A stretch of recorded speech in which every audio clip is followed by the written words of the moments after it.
Hi all. इस video में हम बिल्कुल आम भाषा में जानेंगे यूनियन बजट के बारे में। बजट सरल शब्दों में आगामी वर्ष में सरकार की कमाई और खर्च का ब्यौरा ही बजट है। अब जानते हैं कि सरकार के कमाई का जरिया क्या क्या है। तो पहला है टैक्स रेवेन्यू, यानी कि जो हम पैसा सरकार को टैक्स के रूप में देते हैं, जैसे कि इनकम टैक्स, जीएसटी। सरकार के हाथ में टैक्स ना एक बहुत बड़ा हथियार है जिसे वो कभी भी बढ़ा और घटा सकती है।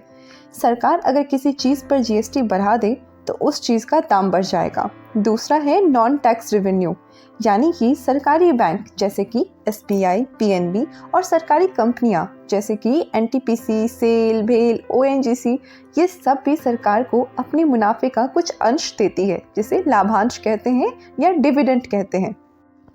और तीसरा है डिसइन्वेस्टमेंट, यानी कि विनिवेश।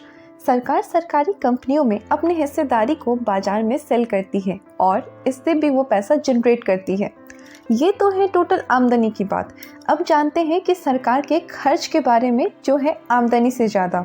सरकार के खर्च हैं पेंशन, डिफेंस यानी रक्षा, हेल्थ एंड एजुकेशन यानी स्वास्थ्य और शिक्षा, सब्सिडीज और इंटरेस्ट पेमेंट, यानी कि सरकार ने जो लोन लिया है उस पर इंटरेस्ट पे करती है।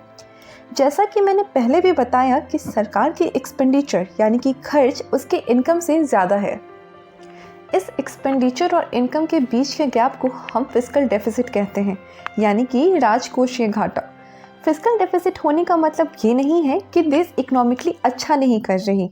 अगर सरकार रेल, रोड, एयरपोर्ट, ब्रिज यानी कि इंफ्रास्ट्रक्चर पर ज़्यादा स्पेंड करती है और उसके कारण फिस्कल डेफिसिट होता है, तो हम ये मानते हैं कि ये इन्वेस्टमेंट कहीं ना कहीं सरकार को वापस मिल जाएंगे टैक्स के थ्रू। क्योंकि अगर अच्छी सड़क बनेगी, कनेक्टिविटी होंगे तो नई कंपनियां आएंगी, ट्रैवल और टूरिज्म बढ़ेगा और रोजगार भी बढ़ेंगे। अगर आप ये सोच रहे हैं कि सरकार फिस्कल डेफिसिट को कैसे कवर करती है और सरकार को पैसे देता कौन है, तो ये पैसे हम और आप देते हैं गवर्नमेंट सिक्योरिटीज़ और ट्रेजरी बिल्स के थ्रू, यानी कि सरकार हमें इस पर इंटरेस्ट देती है। ऐसा नहीं है कि सरकार हमसे, आपसे यानी कि बाज़ार से कितना भी पैसा उठा सकती है। सरकार के भी हाथ बंधे हुए हैं इसमें। अब सवाल ये है कि सरकार डिसाइड कैसे करती है कि वो कितना पैसा लोन पे ले सकती है। तो ये डिसाइड होता है जीडीपी के थ्रू। सरकार जिस फाइनेंशियल ईयर का बजट पेश करती है उसका जीडीपी भी प्रोजेक्ट करती है। जीडीपी यानी कि सुई से लेकर एरोप्लेन तक जो भी बनना है देश में, यानी कि कश्मीर से लेकर कन्याकुमारी तक जो भी चीज़ें बनती हैं, जो भी चीज़ें बनना है, उसका वैल्यू पैसों के रूप में जीडीपी होता है।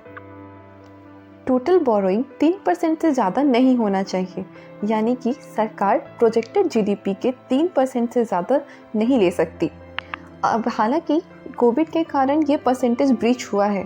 अगर ज़्यादा बोरोइंग होगा तो इसका मतलब ये है कि हमें ज़्यादा पैसे इंटरेस्ट के रूप में देने पड़ जाएंगे, जो कि देश के विकास के लिए यूज़ हो सकता था।